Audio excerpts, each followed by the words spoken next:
Hi. Hi. Hi. Hi. I'm Rexy Pukinikin. I'm Rexy Pukinikin. I'm Rexy Pukinikin. And we're balling. And we're balling. And we're balling. Today. Tomorrow. And maybe yesterday. At what cost? At what cost? At what cost? Woo!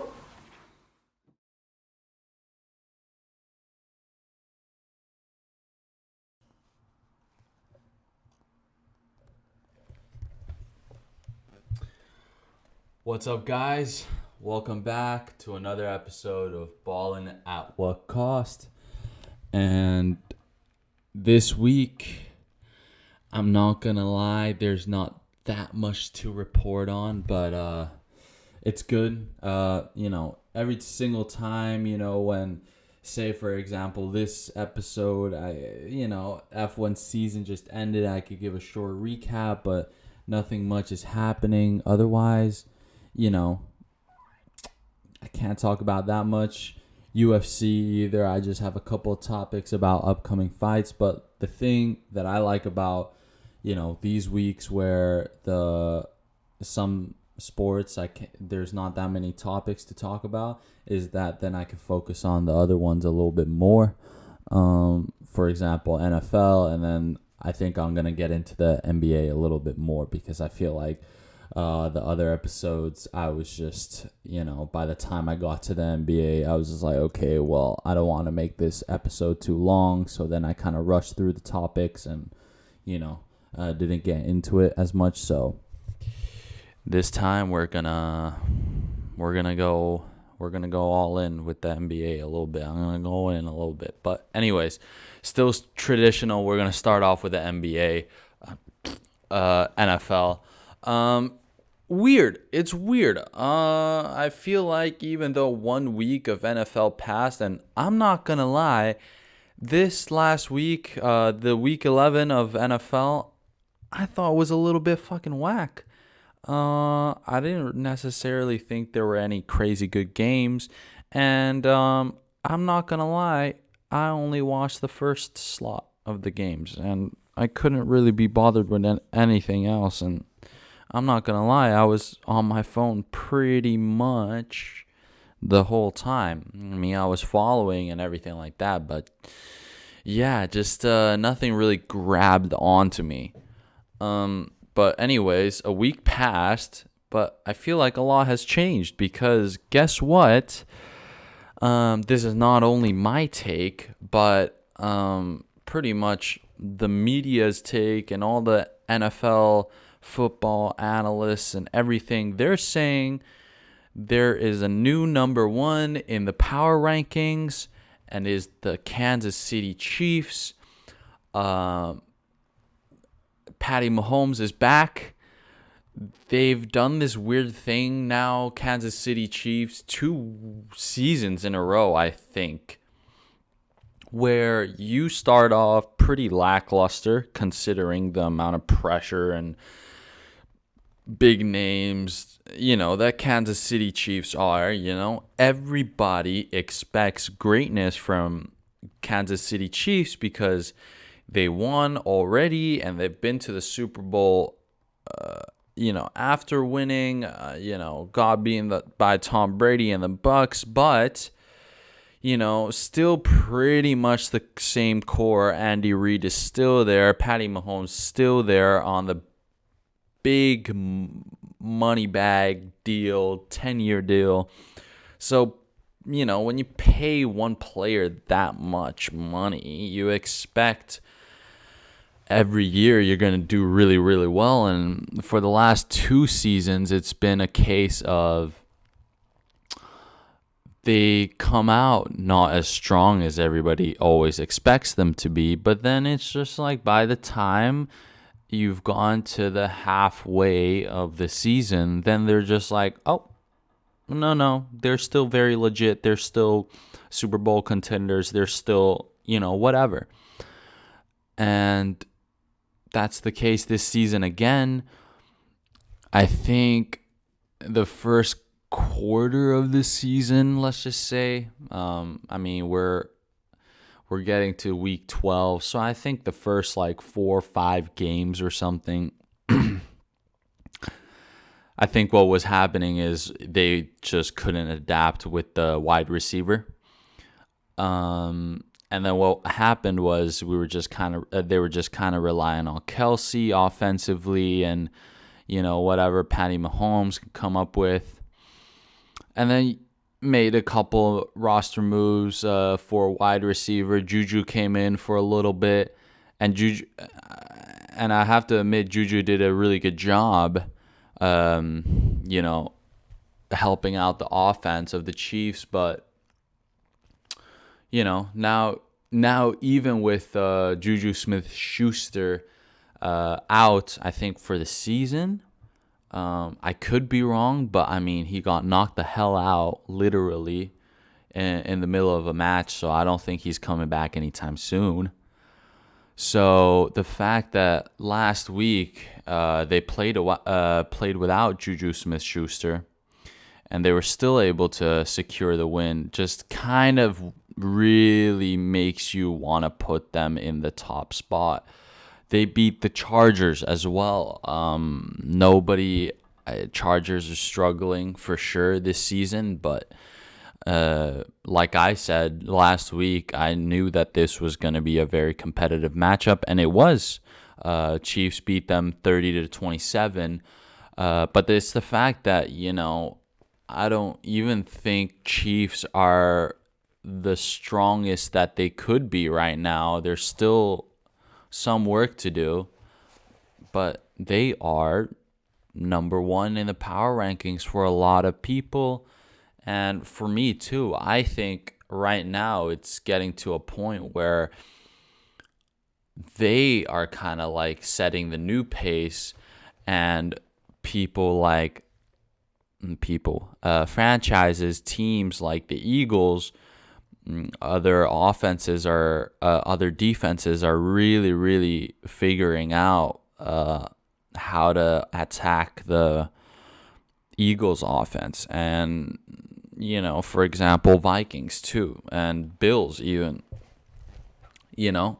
so the fact that other teams are starting to give the other top teams a little bit more struggle, but the Chiefs look like they're just getting better right now is part of the reason why they're looking really scary right now. And I don't see why not. I don't see why they would stop this momentum, this wave, this surge that they've been in. And I expect them to continue it because, there are the Chiefs. There is Patrick Mahomes, all that. So, as long as you can contain Kelsey pretty much, that's the only way you're going to beat the Chiefs, realistically. But if you can't stop Kelsey, like on a one-on-one basis, you're really it's pretty much a guaranteed win for the Chiefs, which is awesome. I always like when teams kind of dig themselves out of a hole instead of just, being boringly dominant the whole season. It's good to see them go through a little bit of tough times to get to the better times. And Chiefs are absolutely balling out. But what else is new? Okay, they've been balling out. Okay, but I guess glad to see him back in the same spot. Next one, and I think this is I could title this topic as the Aaron Rodgers effect. You know what I'm saying? Only when you beat Aaron Rodgers, who was MVP last season, only then do you go a little crazy.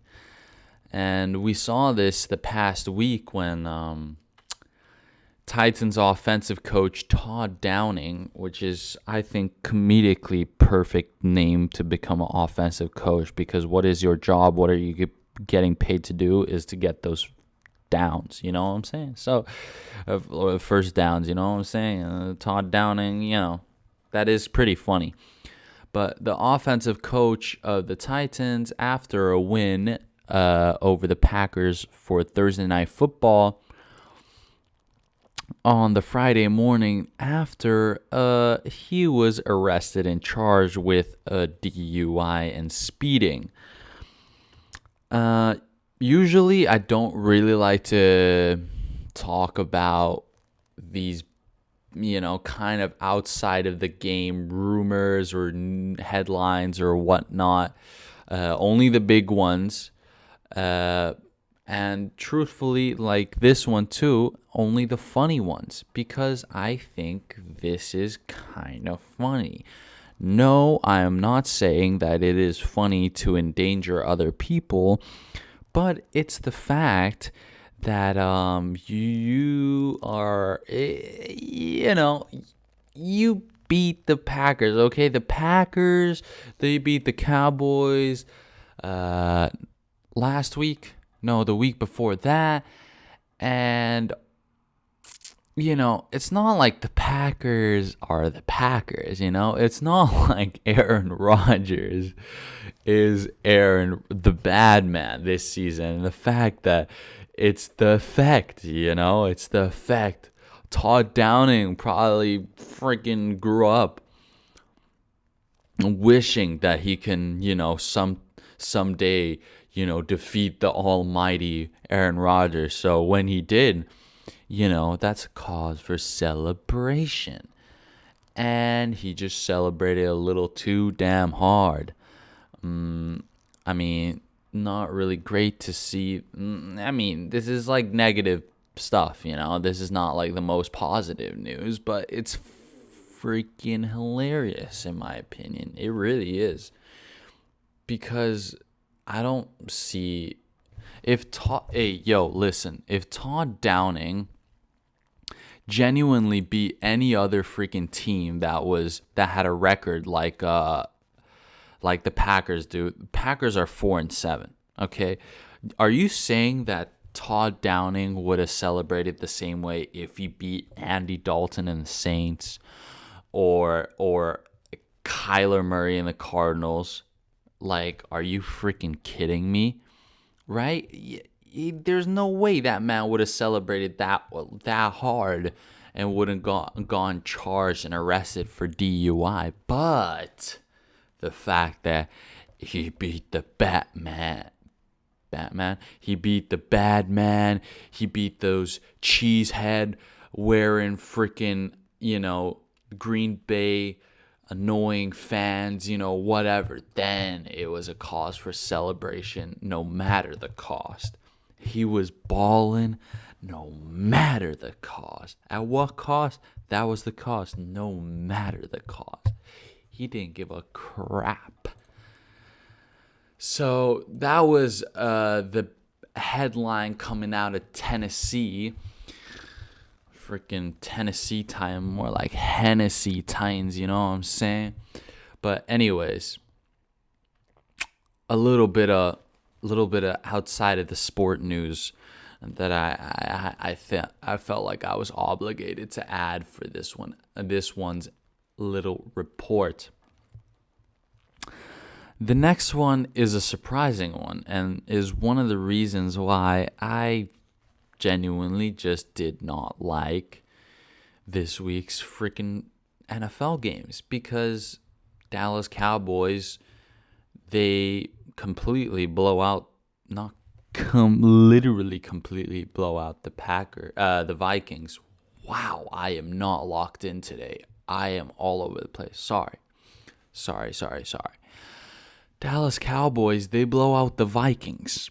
And I remember specifically talking about how this is going to be an exciting game. It's going to be competitive. We have the Vikings that are scorching hot right now. And Dallas Cowboys are looking to freaking finally bounce back the second half of the season and prove the haters wrong. And Tony Pollard is balling out and all that. And Yeah, so it turns out only Dallas Cowboys were balling out. The Vikings, nothing. Nothing from the Vikings. Just 40-3. 40-3. Which is just baffling to me. Now that means Kirk Thuggins' nickname, I don't even want it to be back. Like, okay, yeah, we're just going to say it now every time the Packers win. Packers, why do I keep on saying... You guys are going to have to forgive me.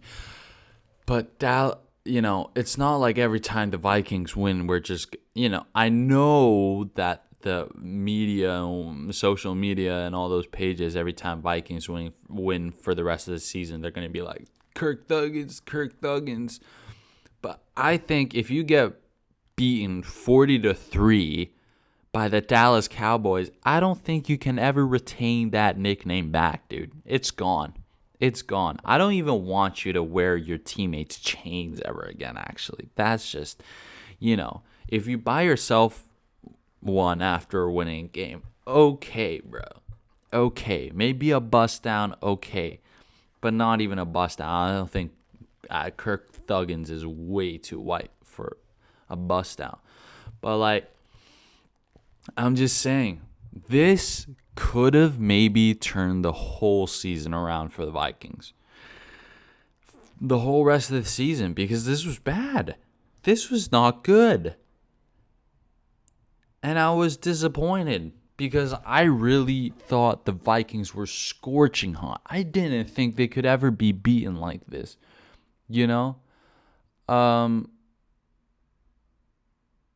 Tons of big teams like Eagles getting beaten by Commanders, right? That one's like, okay, you got beaten, but you guys were just not on top of your game. Okay, whatever. You guys struggled that game, played bad. But this one's like, you got one field goal, dude. You got one field goal the whole game. Where was Justin Jefferson? Where was that arm of Kirk Cousins? Where? I don't know. But anyways, the Cowboys fans are just absolutely freaking balling now. And understandably, it was a pretty impressive win, to be honest. I don't think how it can get more impressive than that. But now it really proves that the Vikings gotta do something about it. Like next week, they gotta instantly bounce back. Instantly. I don't care if they're 8-2. I don't care if there's only one. Yeah. I don't care if there's only one other team that's up to 8 wins, which is Philadelphia Eagles. I don't care. I think the Vikings got to do a lot now and make sure they bounce back really, really strong, because otherwise, even if they don't have trouble the second half of the regular season, then they're going to run into a lot of trouble when they get into the playoffs. So, Vikings, if you can tighten up your game a little bit, that would be great. And please don't get blown out, especially by Cowboys, because those fans are freaking annoying as hell. So, yeah. I'm just going to try to forget that game. Another game that someone in particular is going to want to forget is Zach Wilson is going to want to forget the past week and the game that they played against the Patriots. And the news headline is revolving around Zach Wilson. It's not about the Jets this time. It's about Zach Wilson. I joked around about it last episode. Zach Wilson versus Mac Jones was a hilarious little white boy, frat boy, college boy matchup, right? Except now we're getting a little bit too close to the joke being for reals, because Zach Wilson has come under a lot of fire because he's not really holding himself accountable like a man. He's more blaming other people like a little boy. When he was asked in the press conference afterwards if he let his defense down, he answered no. He didn't think he let them down, and he was more putting the blame on his offensive teammates and even possibly his defensive teammates.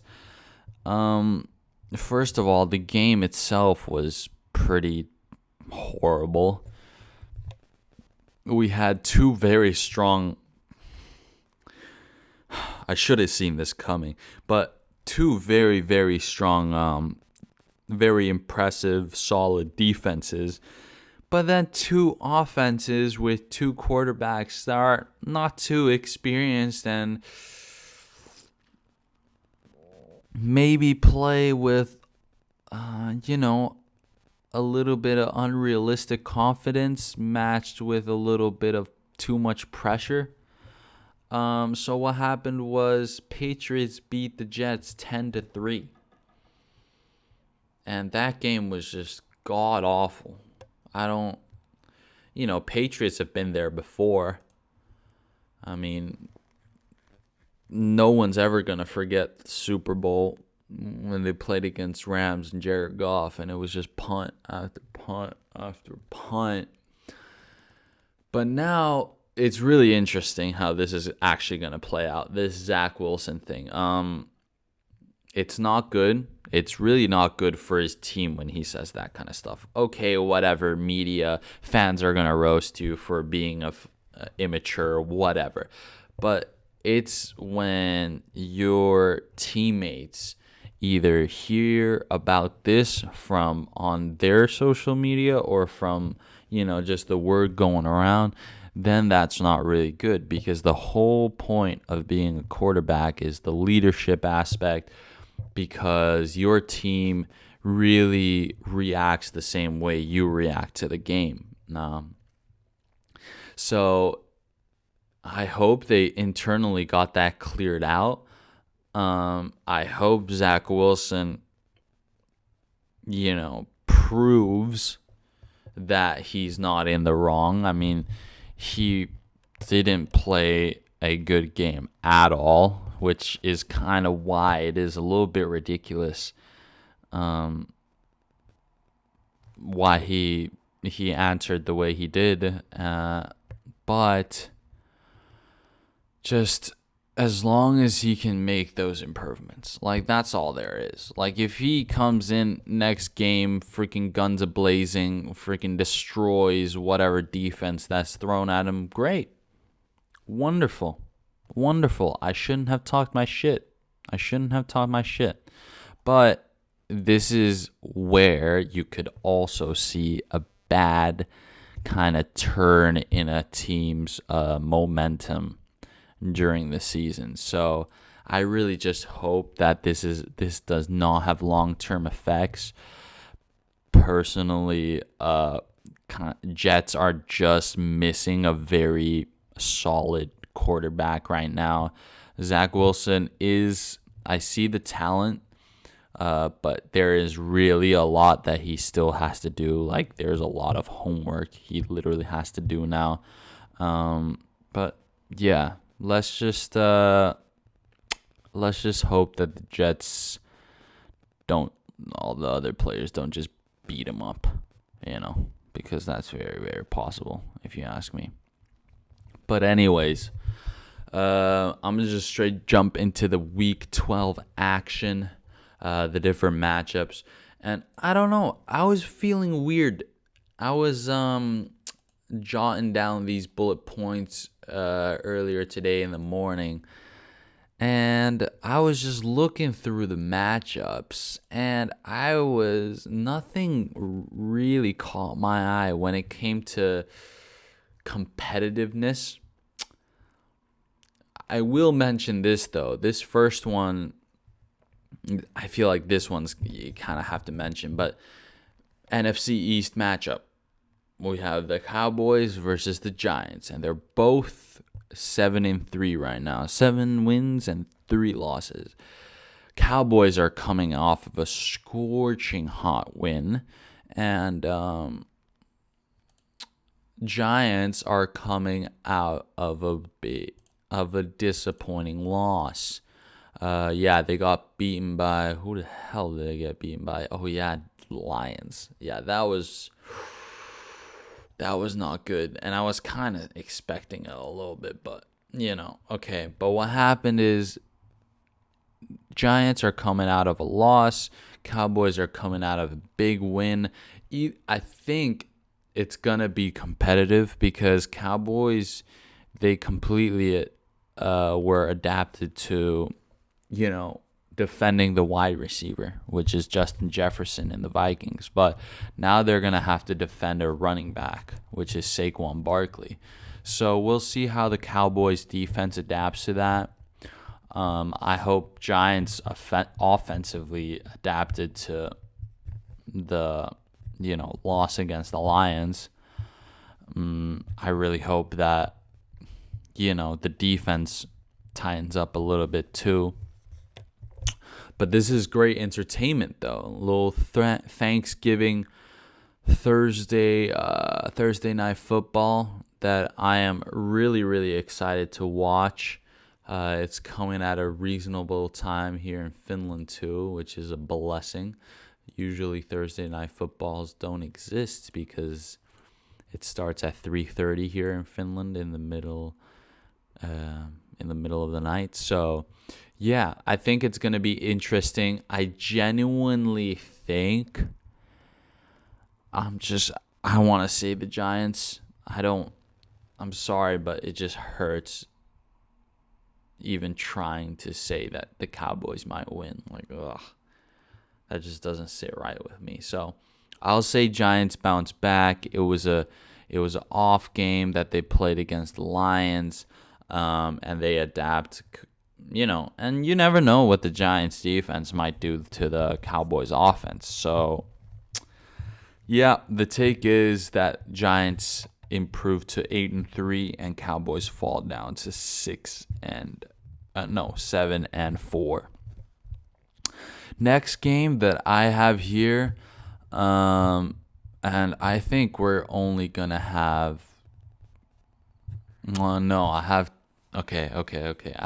I have 3 upsets that I'm going to call out this week. The first one, just because I'm fucking disappointed, right? And this is the only good thing with the other team is Patriots at least have consistently had a good defense, right? And then Vikings are going up against the Patriots, and Vikings were absolutely horrible last week. So I'm just saying, frick it, bruh. Patriots upset the Vikings. Yeah, I got that feeling in me right now. I don't know what it is about it, but I got that feeling that this is the take to make. Patriots have kind of bounced back as well. They were starting off not too hot, and now they're 4-1 the last 5 games. Vikings are, they're 8-2. They're top of NFC North. They're second best in the whole NFC, but I just think Bill Belichick has got something up his sleeve, and Bill Belichick's thinking in his mind, okay, if I just stop Justin Jefferson, make sure Dalvin Cook doesn't pop off, and just bully the crap out of Kirk Cousins, that's a dub. So I personally believe in that Bill Belichick mentality. So yeah, Patriots are going to upset the Vikings, and it's going to be officially Kirk Thuggins no more. Next up, we have a competitive matchup. I personally think so. I personally think this is very competitive. We have Commanders versus Falcons. I think standings wise, they were about the same. Falcons are 5-6, and yeah, Commanders are 6-5. Exactly, pretty much the same record. And I feel like Falcons are obviously getting slightly better. They are. They went on a bit of a streak at one point, and now slowing down a little bit. Coming off of a win, though. Not trying to play down on their success at all or their new surge of wins. However, Commanders are also just like, I don't know what I feel about Commanders. You guys know, obviously, I could say that Commanders are going to win the Super Bowl because Taylor Heineke, again, I think now officially announced as starting quarterback for the rest of the season, unless Carson Wentz gets back, makes a recovery really fast. But yeah, something about this is going to be, without a doubt, I'm going to pick Commanders to win. That's the take is, you already know what the take is going to be, but I think it's going to be very competitive. The Falcons defense is pretty legit in my opinion, and Cordell Patterson is just picking up the pace again more.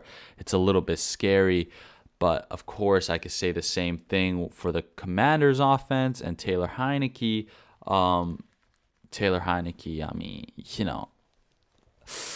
I said all I can about the man, honestly. Pretty much, he's Tom Brady's, kid. He's pretty much the baby goat. So it's going to be a competitive matchup. I'm going to keep a close eye on both teams during this matchup. It's gonna, again, even though this win is gonna mean a lot more for the Falcons than, because the Commanders, either way, they're bottom of the NFC East. Of course, if they win, they're gonna get one step closer to being close to, whoever's, Cowboys or Giants, depending on who loses, but yeah, Taylor Heineke wins this, and Falcons are gonna put up a fight. I don't think they're not gonna put up a fight, but Commanders defense could just stop Cordell Patterson. That would be great. Next up, and I don't have no basis for this one. I don't even want to get into it. I really don't even want to get into it, but I have this feeling deep inside my heart, deep inside my head, deep inside my stomach, deep inside my balls, that Jaguars are going to upset the Ravens. I don't know why. I feel like they might just sack Lamar Jackson a few times, and it's not going to be nice, and somehow Trevor Lawrence just kind of pops off a little bit with his team. So yeah, that's the feeling I have. I'm not going to say more. Jaguars beat the Ravens or upset the Ravens going into week 12. And lastly, and this is just more of my intuition. But okay, so yeah. Yeah, so there's two matchups that I'm going to predict is going to be huge upset. Chiefs are playing the Rams. And as I said at the start of this episode, Chiefs are scorching hot in my opinion. But everybody thought the Eagles were scorching hot too, and they almost lost. They almost took 2 L's in a row. They almost lost to the freaking Colts, yo. So Eagles are playing the Packers and Rams are playing the Chiefs. I'm saying at least one of these ends in an upset. Either Rams beat the Chiefs or Packers beat the Eagles. That's all I gotta say. Either the bad man gets his win, against Eagles, who are neck and neck with the Chiefs, or still throw Bills in there, Vikings in there, top of the NFL. I'm saying the bad man beats the Eagles, or we have the reigning champions beating another champion. So, either way, it's going to be exciting. I think these are 2 very good matchups to begin with. But one strong team is not going to look so strong afterwards. That's all I have to say. And that's all I have to say for NFL Week 11 recap and matchups going into Week 12. And just in relation to all that, just, everybody enjoy your Thanksgivings. I'm not American. I don't know what that is, but I am so down for festivals or holidays where the main thing is food. And going over with my fantasy boys tomorrow, gonna get together. One of the parents is gonna cook an awesome Thanksgiving meal. If I feel like it, I might live stream a little bit of the game's reactions if I feel like it. And if not, I'm just going to be with my fantasy boys watching freaking Bills versus Lions. And after that, Giants versus Cowboys. And after that, Patriots versus Vikings. So, I'm about to have a wonderful day tomorrow after work. And I'm just so excited. And just happy Thanksgiving to everyone out there who indeed like celebrating it. And this is going to be my first one, but I know I'm going to love celebrating it because it's just like you get to watch football and eat awesome food. I am so down with that jazz. Anyways, let's go into Formula One. Formula One 2022 season has officially ended. I don't really want to talk much about Abu Dhabi race. Pretty much Leclerc beat Sergio Perez for P2 in the Drivers' Championship. With an impressive drive. My heart was beating pretty freaking intensely when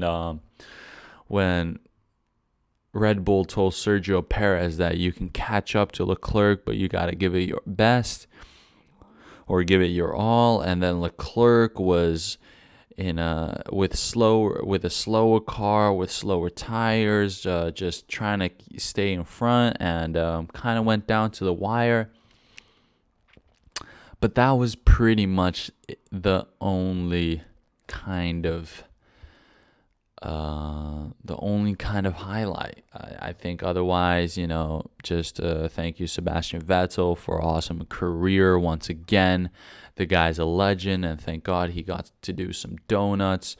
But he obviously is going to fully immerse himself into the philanthropy, which is awesome. And just congratulations to him and his awesome career, and he's a freaking legend. Anyways, let's just go straight into what is to expect, or all the unraveling of this season. Just to begin with the drivers, Sebastian Vettel obviously out, and then Mick Schumacher, Nicholas Latifi, and Daniel Ricciardo also leaving F1 next year. Mick Schumacher, it's completely because he just doesn't have the seat options right now. there is no one who is saying Mick Schumacher is done with F1. Everybody knows he isn't. Everybody knows he will be back.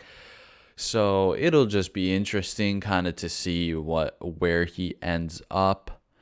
I personally think it would make a lot of sense if 2026 Audi lineup was Vettel and Mick Schumacher. And I know Vettel retired, but if Lewis Hamilton, the GOAT, says that Vettel will be back, I don't doubt that at all then.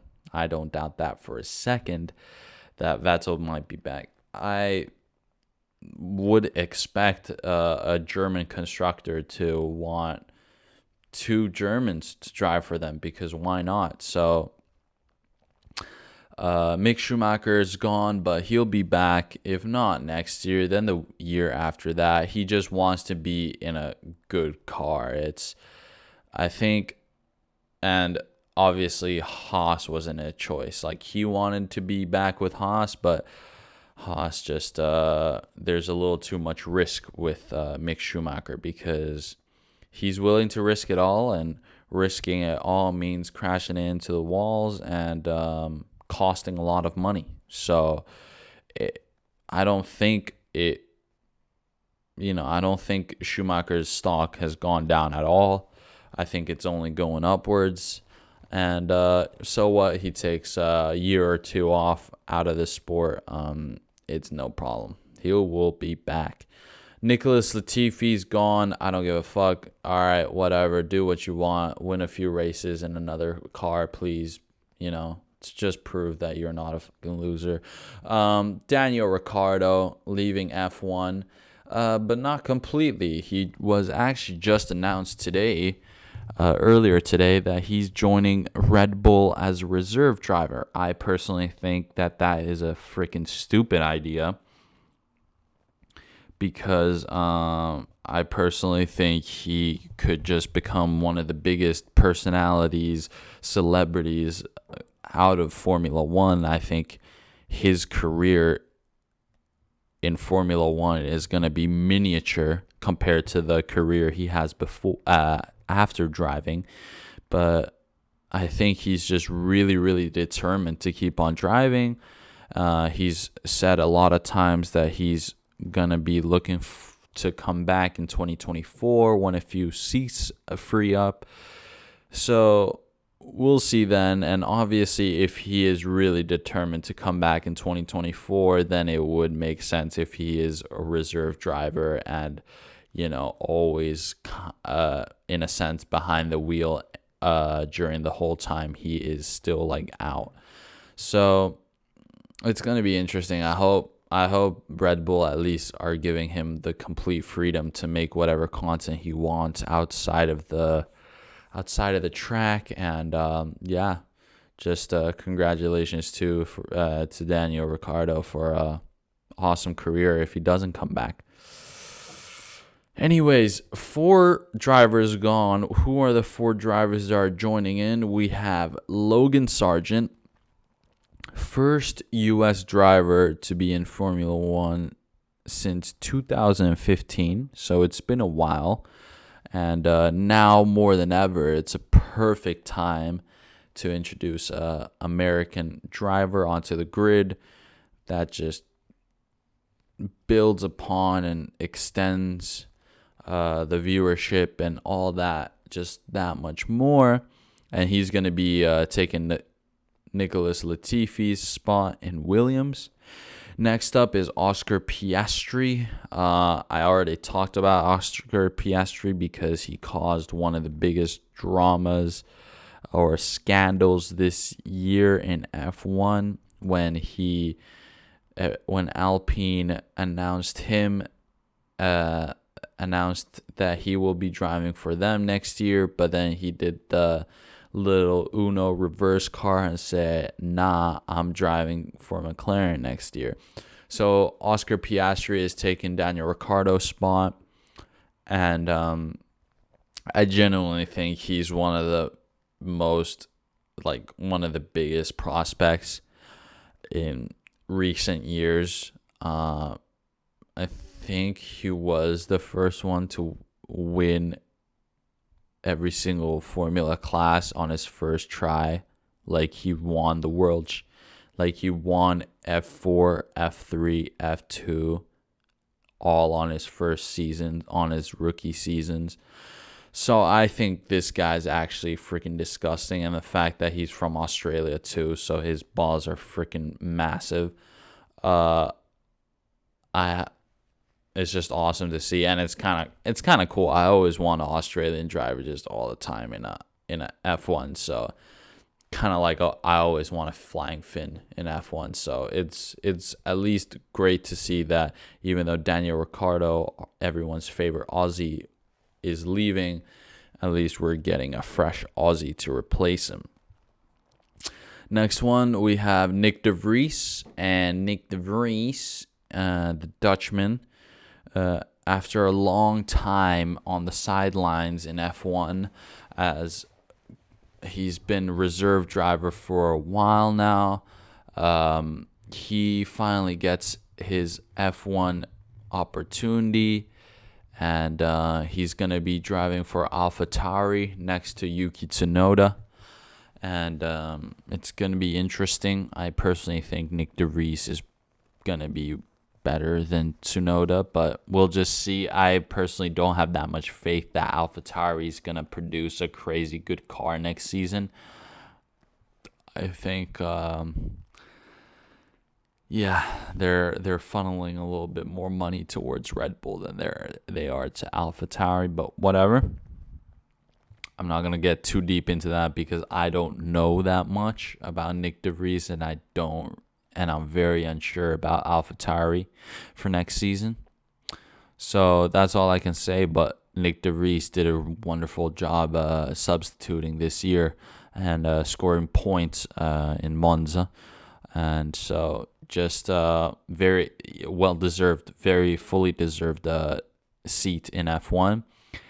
And next up, this was a bit of a surprise, but I mean, if you look at it, it makes sense. But Nico Hülkenberg back in F1 alongside Kevin Magnussen in Haas. And I personally think this is just awesome. Obviously they're not paying much for their drivers, Haas, but I genuinely think if we're talking about cheap drivers with experience, then Kevin Magnussen and Nico Hülkenberg might be the most dangerous duo. If we're talking monetary wise, contract wise, the lowest contract, say the amount of money a team is putting into two drivers, I think Haas is putting in the least amount of money for the best drivers possible for that money. So, and Nico Hülkenberg, I don't know, Haas came in swinging start of the season because that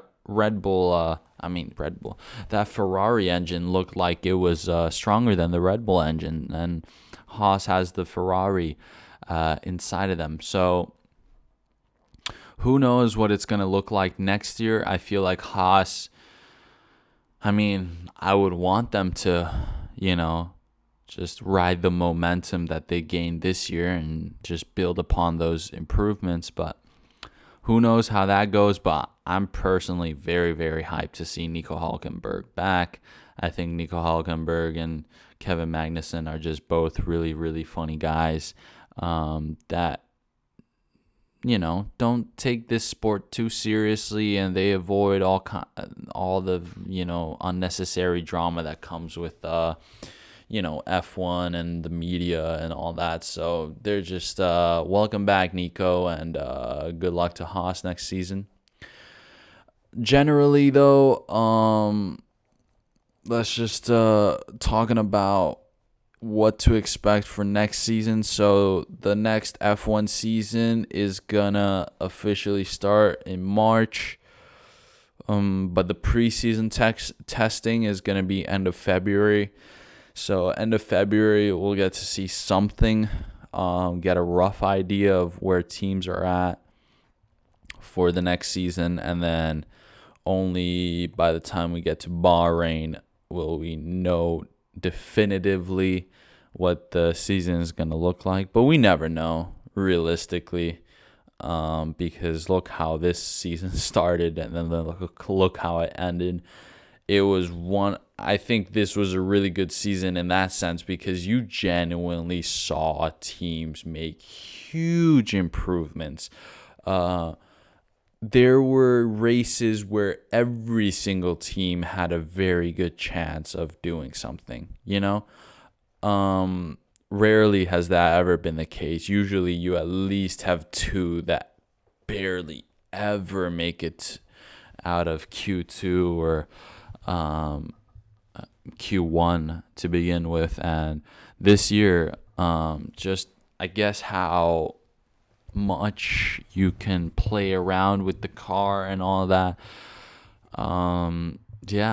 Just every single, there was, like, think about it, Williams were the worst. Williams were obviously the worst constructor this season, but they scored points every now and then. They scored a few points if it was Monza, but I mean, so that's just really interesting. I feel like now the way you can set up an F1 car, it's very, very different.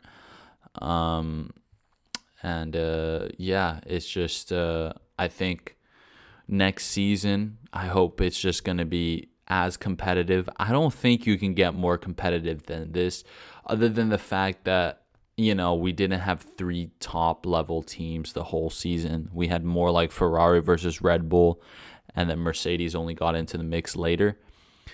But yeah, I mean, I don't see why not. It could be equally competitive, or we have teams that are just struggling, and then they find races and opportunities to take advantage. It was a dominant year for Red Bull. Red Bull, at the end of the day, they had a clear edge over anyone who challenged them, and it was mainly Ferrari. And talking about Ferrari, I don't think Ferrari should be that hard on themselves. They did not have the car that Red Bull had at the end of the day, and there's only so much you can do. I hate the whining about the strategy. You can whine about that all the time, but it's just like, okay, whatever.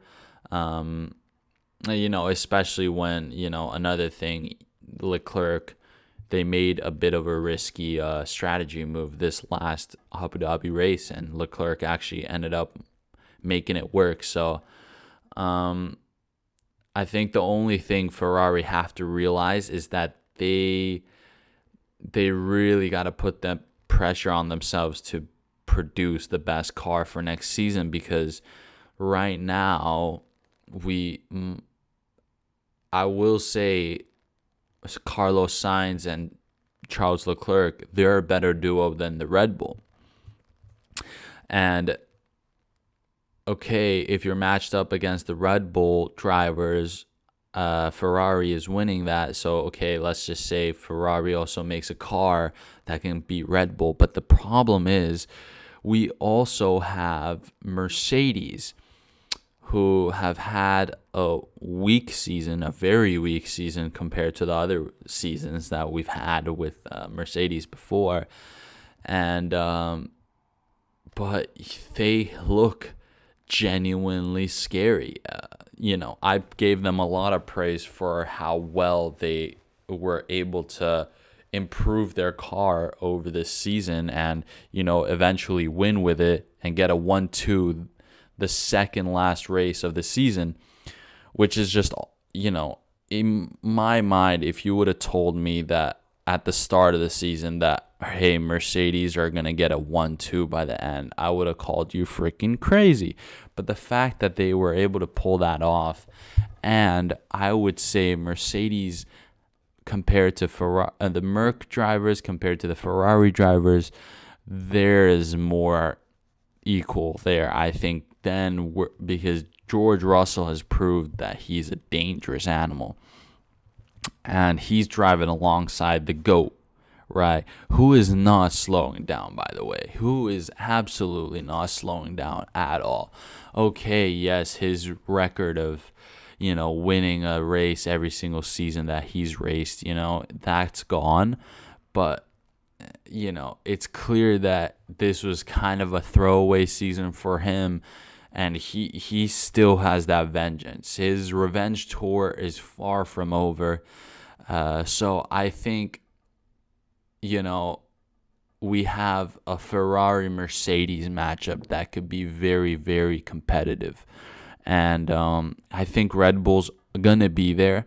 But I just want to emphasize that it is very kind of urgent for Ferrari to get better and really make a freaking good car, because you have two very, very freaking good drivers that are just waiting to unlock their full potential as soon as they can get into a freaking good car. So that's my kind of take. And lastly, if we're talking about pressure and, expectations, I think going into next season, the most expectations I have is for McLaren. Because McLaren choked it this season. They choked it. And I kind of blame Daniel Ricciardo, because Jesus Christ, there is something wrong with you when your teammate scores or there's something wrong with yourself, Daniel Ricciardo, I'm talking about, when he only scores 35% of the total points the team has. There's a clear divide in who's better and who's not. But now we have this insane prospect in Oscar Piastri coming in, and McLaren has certainly paid huge amounts of money for Oscar Piastri, and and they have committed to Lando Norris, and they've promised him a championship winning car, but they took a step backwards this season and ended up losing out to Alpine, right? Which, if McLaren, and everybody expecting McLaren to actually be in the top field, contenders for the championship this season, and that didn't happen. So now you have a new prospect that you paid a lot of money for, and you took a step backwards last season when you really, really should have just taken, even if you would have only taken a small step forward. A step forward is what you needed this season. So for next season, I think all the pressure and all the expectations I have as a fan is going to be towards McLaren, because everybody knows McLaren has the draw, when it comes to, just social media. But Lando Norris is the most marketable person right now, and then you get an Australian who might be insanely fast. You have to make an awesome car for these guys, because I think if we're talking about driver duos, Oscar Piastri and Lando Norris sound pretty fucking scary to me. They sound pretty scary to me. They sound like they could be, you might as well put them in the equalness of Sainz and Leclerc or Russell and Hamilton. Truly. But none of that is going to matter if McLaren don't give them the car that they deserve. So McLaren, I'm going to have to say this, you guys, I'm expecting a lot out of you guys. I really like Zach Brown. I think he's, one of those, he's a bit of a unicorn, because he's in a sport where it's all European dudes, and freaking they speak French or Spanish, and they've grown up in freaking Monaco, and he's just one freaking U.S. fella that wants to do his job and do it right. So I like Zach Brown. I like Lando Norris. I'm excited for Oscar Piastri. So McLaren, please get something done for next season.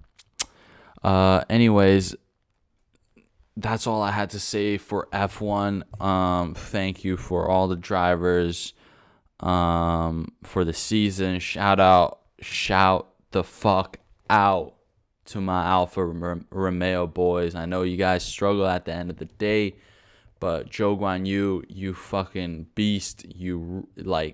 As a rookie, you gotta say he had a very, very impressive rookie season.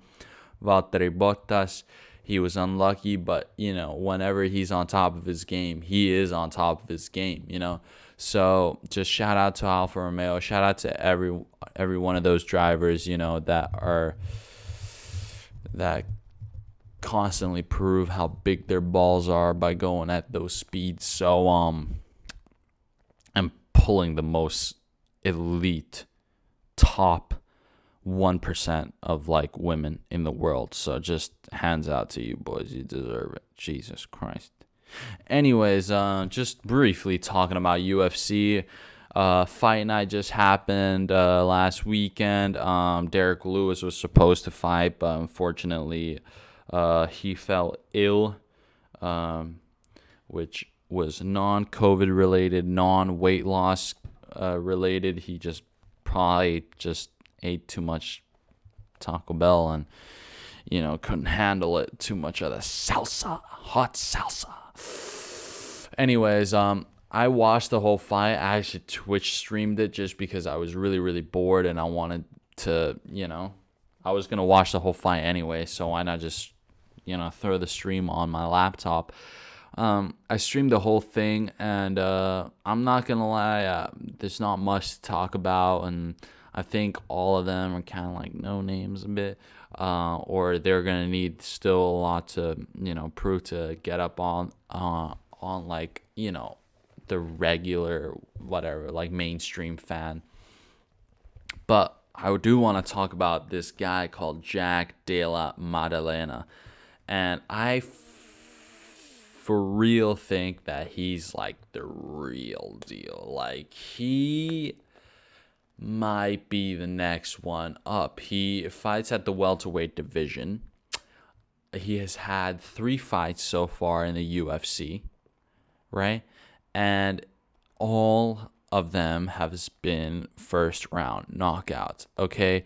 And how many fights did Alex Pereira fight before he got the title shot? 4, okay?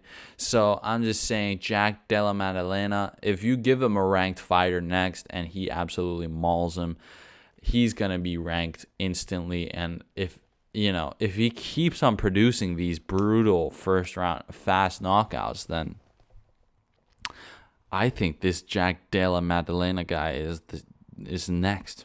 He is next. He looks scary, dude. He looks like he can do some serious damage in the welterweight division. So just keep your ears out for this name, because I think we're gonna see a lot of that name soon. Anyways, that's all I had to say about that fight night. It was still pretty entertaining. Obviously I kind of only watched it for Derek Lewis, but I stuck through it anyways. But just talking about some news that's circling around in the UFC world. Michael Chandler recently went on an interview and said that he would be a perfect opponent for Conor McGregor's comeback fight. If Conor wants to fight at a heavier division, at welterweight, then Michael Chandler, everybody knows Michael Chandler cuts a lot of weight for his fight. So everybody knows. I'm pretty sure Michael Chandler even fought light heavyweight. Or I know he fought middleweight. So, yeah, that you see him. He doesn't look like a lightweight. There's no reason why he should fight in the lightweight, but he can cut that weight for lightweight. But yeah, if Conor McGregor said he wants to fight welterweight, I think Michael Chandler is really the good matchup, because their body shapes are pretty similar. like pretty darn similar. I think just Chandler has a little bit more thickness, but if we're talking about just the shape, Conor McGregor, Michael Chandler, they look like the same size. So I think Michael Chandler is making a lot of sense. And I think if people want an exciting fight, that's who you match up against. I talked about this last episode after UFC 281. So, yeah, I would like to see that fight. And this is the reason why I had to put this up there, because it would be a fight that I would love to see. And I think all the fans would agree too. And not a bad shout for Michael Chandler. He's really thought this one through. And I feel like, Conor McGregor would more than likely take the fight too. Out of everyone else, I think he would take Michael Chandler, because he maybe sees some flaws where he's like, okay, I could still pretty much win this easily at the end of the day. So who knows? Also, in the bantamweight division, things are shaping up a little bit, but like I said, after UFC 280, it's a little bit shaky. Don't really know how it's gonna go in the bantamweight if we're talking about at least the bantamweight title, because at the moment Aljamain Sterling is the champion, but he's revealed that he's gonna take a good amount of a break now, and he just wants to chill out and doesn't want to fight too many times in the next half a year or anything like that. So, but at the same time, he is a champion, so you're gonna get guys calling you out constantly. And what we're getting now is Henry Cejudo, former two-time champ, is looking to match up against Aljamain Sterling, which I think is a good matchup, right? Because Cejudo is kind of like a bit of a stronger TJ Dillashaw, and I think a little bit bigger than Petr Yan. I could be wrong, but I think that's a good matchup. Plus, I think just the fact that Henry Cejudo is coming out of retirement for this fight, it's going to draw in a lot of people. And then Sean O'Malley said he wants to fight the winner of Henry Cejudo versus Aljamain Sterling. And I think that makes a lot of sense. It really does. Aljamain has proven himself to be a proper champion now. I know how his title reign started. It was a little rocky, but I think he's done more than enough to prove that he's the champ of the bantamweight division. But I have to tell you, there's a lot of guys coming for his title, and Henry Cejudo is going to pop out of retirement to try to get it, and Sean O'Malley is just sitting patiently. And I think that's the thing with Sean O'Malley. He is going to be patient with this. I'm not going to be surprised if it's going to take a while till we see Sean O'Malley fight again, because Sean O'Malley says that he believes his next fight is going to be a title fight. So who knows how all this bantamweight division things kind of ends up going, but at the end of the day, it's very exciting, and it's a very, very interesting kind of situation that we have now. Anyways, that's all I had for UFC. Not many fights coming up, and I'd much rather talk about it when it's much closer and much more relevant to talk about. So that's all I had for UFC and the MMA world. Next up, NBA, and I have Light the Beam as the overall topic for NBA, because there's a certain team that's lit right now. But before I can get into teams getting lit, I gotta be a little bit of a Debbie Downer, a little bit of a negative hater. But Kyrie Irving is officially back after his suspensions over controversy that I don't even want to get into because I think it was so ridiculous.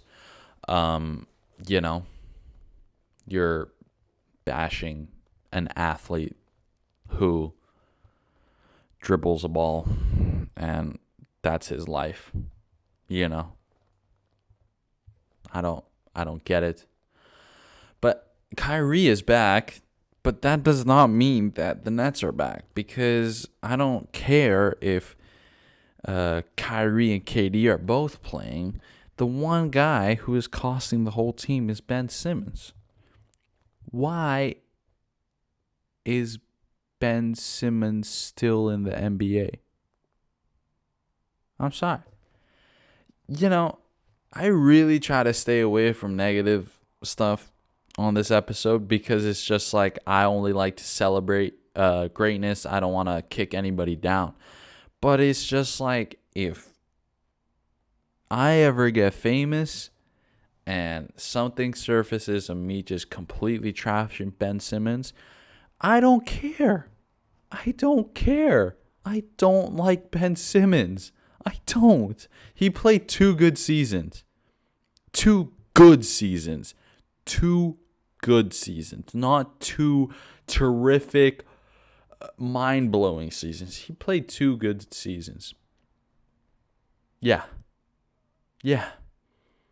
And then now he's in Brooklyn, and what the fuck is he doing? I don't know. Oh my God, he's had the best game of his season recently. Dude, okay, he got a lot of rebounds, a lot of assists, but bro, none of that matters when you're getting outscored by every other team, you know? So please, someone replace Ben Simmons as a starter in the Brooklyn Nets. Brooklyn Nets have never been better after they danced the, Jared Allen, Dudley, and Dinwiddie. When those guys were in the Nets, shit was lit. After that, shit wasn't lit. Okay? That's all I'm going to say. Ben Simmons, not very lit at all. Why is he still playing this? Why? Why is he still in the NBA? Get him out of here. He doesn't think about, there could be one really, really hungry rookie, or not even rookie, just someone who's so hungry in the G League that can literally do the same shit Ben Simmons is doing, but has never gotten the chance. All right? And the only reason why Ben Simmons is in the league is because he has a fraudulent freaking Rookie of the Year award, okay? Stop. Everyone stop talking, okay? Kyrie and KD are trying their fucking best, but they can't do crap when they got Ben Simmons on the court, okay? Jesus, that's all I have to say. Next up. Now you got me fired up. Next up, Giannis, after getting beat by the 76ers, wanted to stay on court and practice his free throw because he was not doing well from the free throw line and he just didn't play well that game. Guess what? He wants to practice because he's not a loser. He is not a loser. He is a winner. So he wants to practice. And guess what? Immediately, the media paints it. They just get one short clip footage and that's all you like. Giannis pushes this ladder out of his way after, some stadium staff or whatever tried to, prevent him from shooting around, which is ridiculous. He's an NBA player. That's an NBA court. Like, what are we doing? So then immediately media paints it as like a negative thing. And then now this freaking bench player, Montrezl Harrell, I forget his name all the time because all I know is he's just freaking brawled all the time and not actually done anything with his NBA career. Montrezl Harrell, yeah, he started talking smack and not letting Giannis do his thing. Like, yo, how does this concern anybody? Anybody. How does this concern anybody? Giannis played crap. He wants to be better. He wants to practice after the game is over. Let the man practice. He let the man practice. The ticket sales, the money that the ticket sales generated from Giannis just playing in Philly, that's more than enough money for letting him play an extra fucking hour or two after the game. And this is literally what MJ and Kobe was doing. Like if Michael Jordan or Kobe was doing this stuff, like shooting after a loss on the basketball court, everyone's like, yeah, Mamba mentality. Yeah, Michael Jordan, GOAT mentality. You know? Yeah, these guys are dedicated, hard work. And then as soon as Giannis does it, it's like the media hating, everybody hating. It's like, what are you doing, guys? What are you doing? What does this world come to? We're letting Ben Simmons start, and we're not letting a player improve when they want to. I don't know, dude. There is just so many holes in the NBA right now. It's not even funny. I'd like to say that there is a big problem with the NBA, the league itself. NFL, like I swear, NFL doesn't even have this many controversies. Only NBA, and it's not even controversies. I just feel like NBA are just doing everything wrong, and they're, don't even let me get into the ref thing, because ref are just giving out texts and ejections like there's like, no tomorrow, and there's no repercussions for them ever for making a bad call, and they're just absolutely exploiting NBA players. And NBA players are so big, when it comes to sponsorships and all that they're just PR puppets. Like, NBA players are the equivalent of F1 drivers for the world. Like, you just have these they're trying to make these guys such freaking puppets. Just, like, keep your mouth shut and only positive stuff. Like, yo, calm down, relax. Do you know how intense a professional basketball game gets? And they're trying to act that, oh, no, these players are the nicest, friendliest people in the world. No, they're not, dude. No, they're not. Neither are the F1 drivers, dude. They're big assholes that want to win no matter what. But the winning is what makes them be loved, not the other bullshit. So they're going to win at what cost. Winning is what gets them paid at the end of the day. So winning is what they're going to do, and it's at any cost. They're going to ball at any cost, okay? So NBA... get Adam Silver out of there too, yo. Like, please, man. That guy, there's so much potential in NBA. It's ridiculous. But I feel like it's still getting held back. NBA is like huge, but I feel like it's still just getting completely held back because the league in itself is just so weirdly in this just weird mentality of, I don't even know. I had to let that out of my system because Jesus. Jeez Louise. Anyways, Austin Reeves of the LA Lakers is carrying the team while Patrick Beverley is taking cheap shots at opponents. And cheap shots means the opponents that he freaking literally attacks they never notice him. He did it to freaking Chris Paul last year and almost gave Chris Paul whiplash, right? Pushed him aggressively on the back, and then now he just completely sidelines, I forget who, but just sidelines another homie over like nothing. It wasn't even anything. Like, and Pat Bev, cheap shot, and it's not even a cheap shot because, I mean, that shot, resulted into a technical foul and then a freaking ejection. So he's going to have to pay the fine for it. But, like, dude, what are you doing? Like, what are you doing?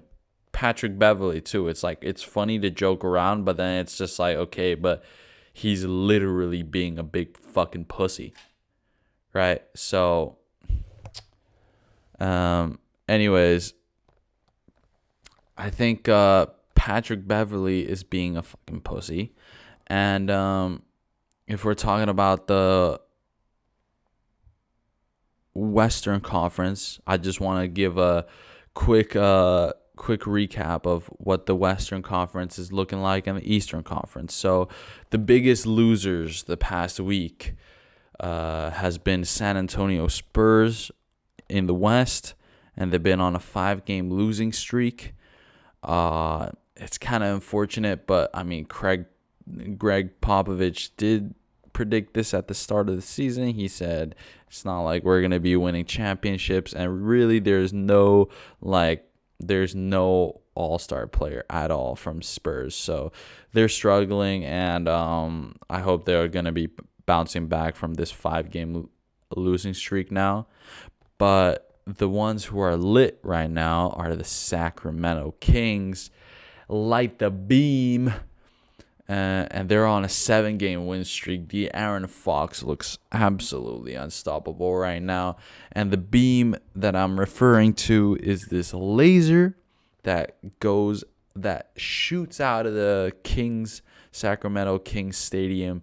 And it's this laser that shoots up into the sky, into space pretty much. It's not just like a regular light. So we got to light the beam, keep the beam lit. And keep Sacramento Kings lit. Eastern Conference, the biggest losers right now, unfortunately, is my boy Jimmy J. Buckets and Kyle Lowry and Tyler Hero. The Miami Heat are on a 4-game losing streak right now. I honestly don't even know how the hell this happened. All I know is Jimmy Butler's saving the moment to cut his hair a little bit later in the season, so that he's going to go absolutely ham. And I think if they get on to a 5-game losing streak, Jimmy J. Buckets is cutting the hair and he's coming back as a different animal, okay? But right now, okay, whatever. 4-game losing streak is not the worst. It really isn't. So also, I just hope that they can bounce back because I really like the Heat. And I don't know if this is surprising, but Indiana Pacers are on a 5-game win streak currently. I think they're doing really well. I think they just, they don't have any big superstars there, but they're just making the most out of it. And they've just picked up a lot of momentum right now. So 5-game win streak for the Pacers. Otherwise, Celtics are number 1. Jazz were number 1 for like a quick second, but Suns actually took back number 1 now. They went on a bit of a they're on a 2-win streak now. But anyways, that's how the NBA is looking, at least teams wise. I already gave you a whole spiel about how NBA is going. Otherwise, hope everyone has had a great week, and happy Thanksgiving to everyone. Hope everyone enjoys their sports broadcasting this upcoming week. Sorry that my camera ran out of battery for these last few minutes. I can't do nothing about it. It's getting cold outside here in Finland. I think the coldness has a lot to do with it, but yeah. We're balling.